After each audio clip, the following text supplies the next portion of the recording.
Hey team, good morning, man. What I have for you today is a robust land navigation kit filled with some items that you can consider putting into your kit bag the next time that you're moving out through the woods. Thank you for your time, and make sure you look down in the description below for all kinds of links for everything that we're going to be showing here. And as always, man, make sure you like, subscribe, and share. Thanks, fellas. Right, of course, along the way, I'm going to give you a few tips and tricks to put in your kit bag so that you can master your craft. Right, so what I have laid out here for you, an extremely robust land navigation kit filled with some different items that you can put into your own kit bag the next time that you move out. I highly recommend every time that you move out that you always have a water source, first aid kit, some sort of survival kit. This is my personal E&E kit, fire starting kit, and I carry a repair kit as well. We're not going to go into these items, so let's get into the rest of it. And we know that first off, we do of course need a dadgum compass. So what I have here is a lensatic compass and a base plate compass. The old adage is true: 2 is 1 and 1 is none. So it's best to have at least 2. I do enjoy my base plate compass because I can preset my declination and I never have to use a protractor. And of course, the durability of a USGI issued lensatic compass is second to none. And we know that when we're using a compass, we need to take into account our declination. Right, team? And when using a compass, we have a couple options at our disposal when we're trying to shoot an azimuth. We can use the center hold technique, or we can use a compass to cheek. Either way is effective.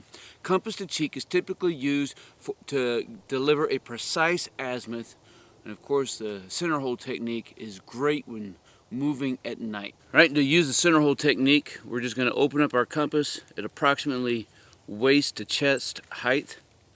Ensure that we are oriented towards our direction of travel, and then preset our compass by rotating the bezel ring until the tritty marker on our bezel ring and the tritty marker on our north-seeking arrow is in line with each other. Once we've done that, we can determine what our bearing is to our destination. Right, and to use a base plate compass, we can also use the center hold technique by again bringing that compass up between waist and chest height, orienting ourselves towards the direction of travel, and then rotating that bezel ring until red is in the shed. Right, and so the reason that we're going to preset our compass, again, whether we're using a lensatic or a base plate, is because as we're moving out through the woods, every time that we stop, we can look down at our compass and ensure that either our tritty markers are still lined up if we're using a lensatic, or to make sure that red is in the shed if we're using a base plate compass. This is going to ensure that you're moving on a straight line. For working land navigation at night, man, I highly encourage using and having a headlamp. It makes it super easy. You can keep your hands free. Having one that has a strobe feature is even that much more gooder because it can also be used as a signaling device. I also have a print off of a map. This particular one is laminated. It's of the areas that I visit mostly, and so I have a couple other additional items in here between having a scale on one side and I do have my declination on the other as well. Being able to know how to read and use a topographical map will aid you when you're out in the wild. Being able to use a protractor will drastically enhance your ability to determine your exact location, as well as being able to figure and plan a route to get from where you are to where you are trying to go. Right, and of course we need to be able to read and to use a map. Of course we read a map to the right and up. When we use a protractor, we set it down ensuring that 0 is at the top and 90 is at the right. And doing this, we can determine an exact location for where we are and for where we are trying to go. We can use the protractor to determine distance and direction. Now, depending on how contested the environment is that you're moving in, may determine whether or not you can try and attempt to move in a straight line, or whether or not you need to have some different checkpoints along the way.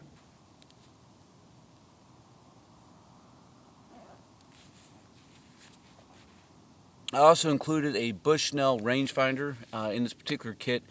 You know, whether or not you're doing some hunting or scouting and you see something that maybe you want to take home and eat, or if you're trying to use it to determine exact distance to a natural or man-made feature, this is hands down something that is extremely beneficial to have in our kit bag.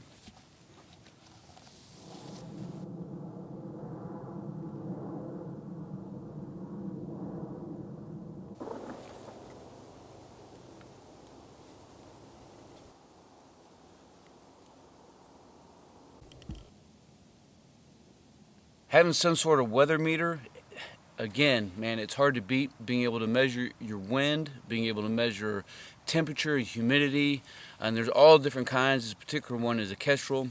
I think it's been pretty tried and true. But being able to measure your temperature, your humidity, dew point, your barometric pressure, your altitude, your time, as well as your wind speed, hands down benefit added to your kit bag. Again, whether you're going out to shoot or whether you're just doing some scouting and reconnaissance. I also have a couple pieces of cordage, one green and one orange. I can use this basically to make a overlay on the ground if I want to make a sand table, and of course it can be used for improvisation as well.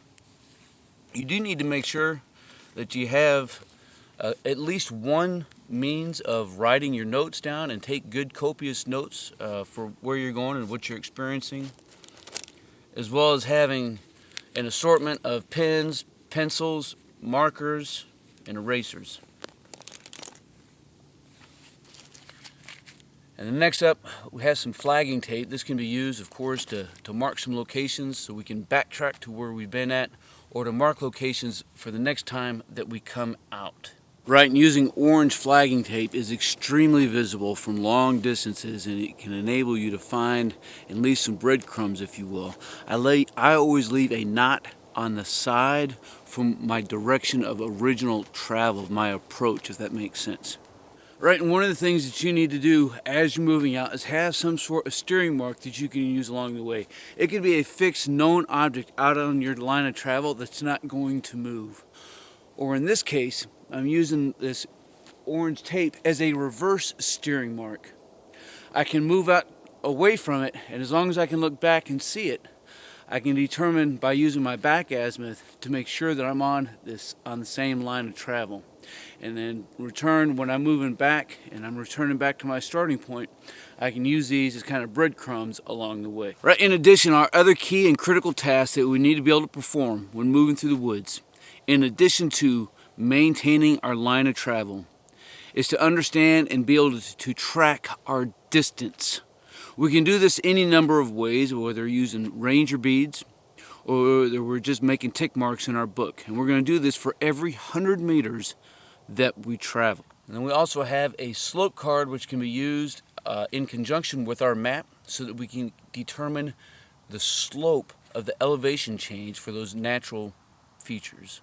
Right, so navigation ultimately is about doing two things: moving a specific direction for a specified distance. Right, and depending on what your purpose is for moving out through the woods will dictate how specific you need to be able to do these two things.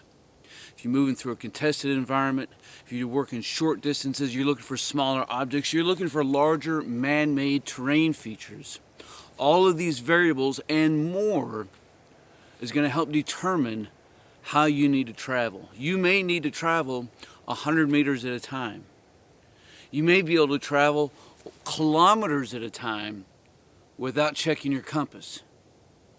But you need to be able to ensure that you know how to use your compass and read a map in order to ensure that you know where you are so that you can plan a route, stay on the route, and recognize the objective. And using all of these tools is going to help you do just that. Now team, I hope you enjoyed the content of this one. If you did, make sure you like it. Leave some comments down below. That way we can continue to master our craft and develop our tactical virtue. Man, I appreciate all you guys. Until then, you stay out there, you keep grinding, and you stay stoked.